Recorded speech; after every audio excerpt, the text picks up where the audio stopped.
Hey guys, Scott here. I just wanted to amend a point I made in the last video about survive with friend ideas. I missed a pretty glaring counterpoint.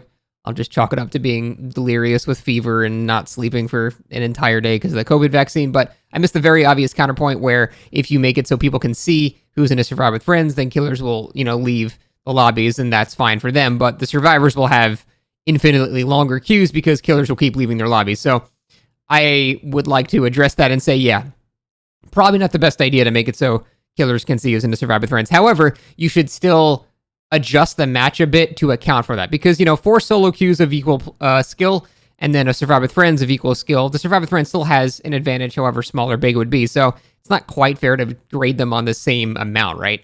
Now, ideally, a perfect matchmaking system would address most of these issues, but I don't think it's ever going to happen. So for the actual current game that exists, you should be able to find out afterwards that it was survive with friends, and your pipping and blood points should be basically modified based on how many people were in the group. Because, if you think about it, when you go into a match with Clown, you go to a match with Spirit, in both scenarios, you're being graded on the exact same thing, but in one scenario, it's much easier than the others. Now, I'm not saying the survive with friends players are going to be good at all, but they do have an advantage. Of course they do. So it's not quite fair to grade them on the exact same scale. So you should be able to see who's in a group after the match and during the match and, for the actual award. I think the pip system should be modified to be like how it's easier for a rank 7 to pip up than a rank 1.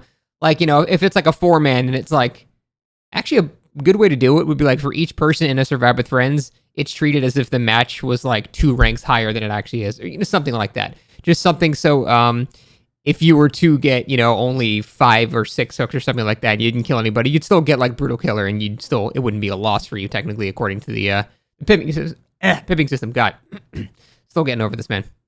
But I think that'd be the better idea. It's a lot safer, and it doesn't really fix a lot of the issues. But I don't think you really can. I think this is probably the most neutral solution that you can do. Because like I said, I don't really even think survive with friends is that big of a deal. So this is mostly just as a stone to toss to killers who have a problem with it, which I completely understand. So that is it. I just felt the need to make this amendment because, yeah, I totally missed that very large glaring flaw in my argument there. But that's it, guys.